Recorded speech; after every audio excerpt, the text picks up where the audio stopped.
Well, Allie Lehman, this is the close of one chapter and the beginning of another, but this chapter today and yesterday and all throughout this past week, you probably won't be able to capture it all, but tell me a little bit about it.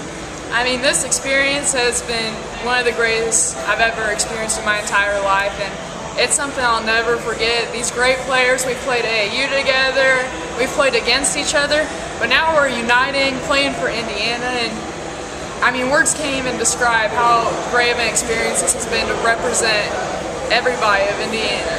And you'll always know that having that Indiana across your chest will last for a lifetime. Oh, yes. And, I mean, there's no other state I'd like to play for. Indiana, that's where it's at. You know, of all the things that you've been able to accomplish in your high school career, especially by playing so many sports and being involved in so many activities, is there maybe a certain legacy that you'll want to leave with the school, or can that be determined later? Well, my whole goal here, I had role models growing up. Chris Connor, she was huge to me, and I wanted to be there for the youth girls. I wanted to share my love for the game, bring it to them. So seeing them in the crowd, that's what I like. And I want to inspire them to come and be Indiana All-Stars, work when nobody's watching, and I want to see them play one day. I ask you, when was the first time you picked up a basketball, or do you even remember? That was like 2-3 years old. I mean, with an older brother, there's no telling what you can do. Was there a certain time in your life that you realized that maybe this game was going to be your game? When I was in grade school, I actually made a bet with my brother.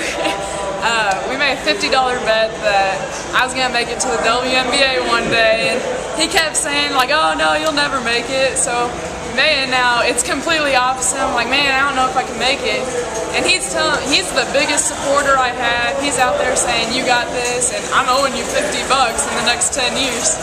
This last month has probably been in warp speed in terms of all the activities that you've been through, in terms of the close of the school year, knowing it's your senior year, going through graduation, and then joining up with the All-Stars. Right. Man, that's a lot of activity. Right, I mean, I wouldn't have it any other way. I like being rushed, I like being pressured, and I mean, when you love basketball, you really don't care what the schedule is. And I mean, I would have skipped graduation and go to Knightstown playing the Hoosier Classic, but I want to see my friends, and I have other priorities too, but basketball. Finally, yesterday I had a really nice conversation with Kathy Bennett, your coach for Northern Illinois, and she told me that one thing about you that she's looking forward to is bringing a culture from here to there to help her team. That's a great compliment. Oh, thank you, thank you. So I'm sure you're looking forward to that in terms of reporting to Northern Illinois. It's going to come quick, right? Right. I'll be leaving 3:30 tomorrow, or 3:30 tomorrow morning. Well, congratulations on a great career. We have loved following you and wish you nothing but success. It's been an honor to represent Indiana. Okay, good. Thanks a lot.